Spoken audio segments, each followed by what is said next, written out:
Our first guest stars on a new hit comedy series entitled The Crazy Ones. You can see it right here, Thursdays, 9 p.m. on CBS. Ladies and gentlemen, welcome Sarah Michelle Gellar. Here we go.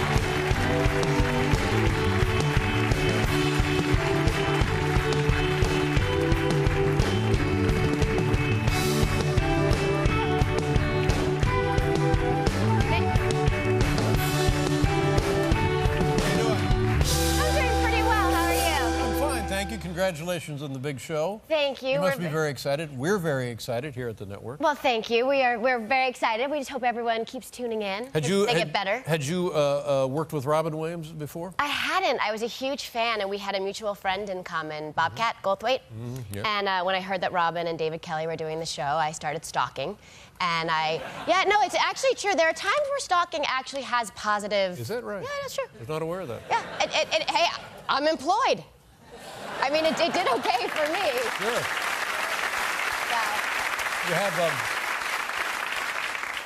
So. You've been on this show when you were a tiny, tiny little kid. How old were you when you were first on this show? I think I was 5 or 6. 5 or 6 years old when show. Paul and I were doing a show like this. In fact, the same damn show at NBC. Right. Just this one's better.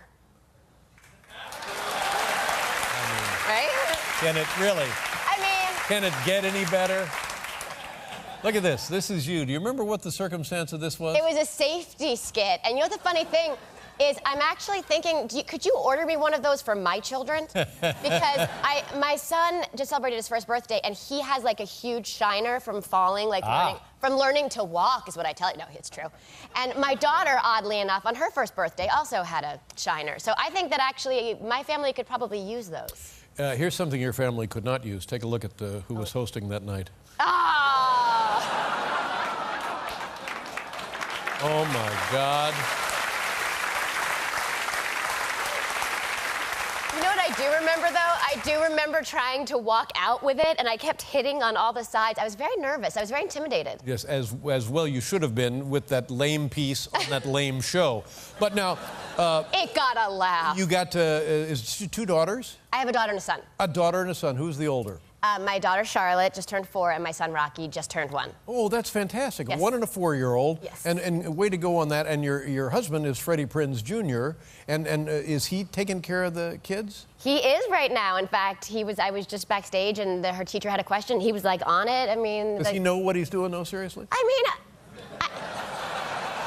Define know what he's doing. I mean, they're alive, which really, I mean, I always said the 2 main goals are keep them alive, right? And keep them off the pole, right? Those are our 2 jobs as parents. Keep them off the pole, sure. Right? So, I mean, I think, in fact, last time I was here on your show, I was pregnant with Rocky, but I didn't know it. Is that right? And it was funny, too, because I remember I was actually just having massive flashbacks in your green room, like trying to change into my pants for dinner, and like they didn't fit. Like all the obvious signs were there. Not to mention I'd already had a child. Well, how close were you to the due date then? Luckily, I was a few weeks away. A few weeks away. Yeah, I always wondered about that show. I didn't know I was pregnant, and then I lived it. I was like, wow, it does happen, I mean, eventually I figured it out when my belly expanded to here. So did you left the show and then delivered the baby? Is that what happened? I did, and you know what? Using your dressing room was so awesome, and I want to thank you for that.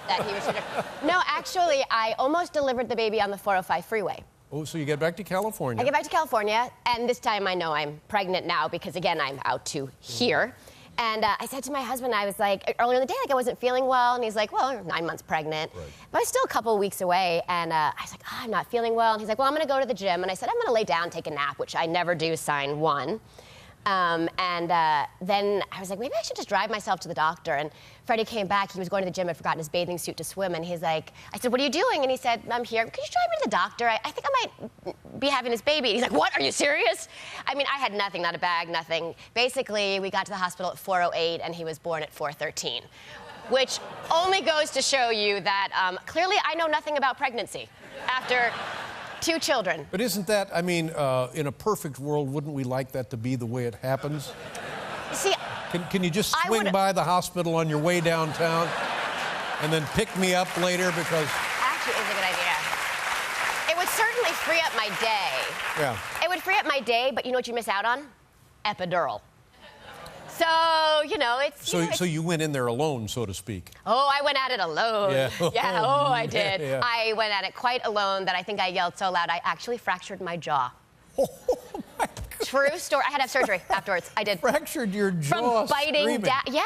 Oh, yeah. for heaven's True story. sakes. I felt so badly. I was like, oh my God, there's going to be like some woman giving birth to their first child down the hall hearing this going, I'm not doing this.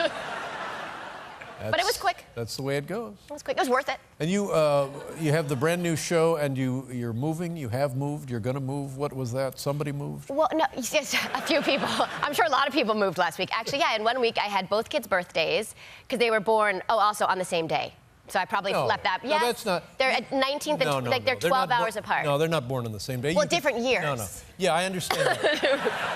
But you can pay somebody in the notary public's office, and they'll make it look like they were born on the same day. You know what?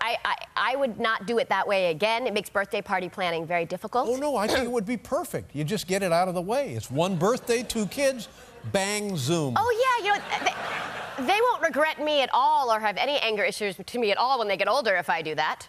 Yeah, but here's the other way. The way most people have their kids, not on the same day.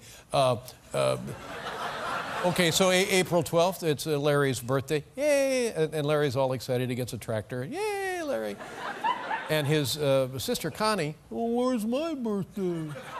Well, your birthday is not till December 24th. Oh, well, that's Christmas Eve. So you avoid that. You follow me? Valid point. Yeah, no, not only a valid point, it's a damn good one.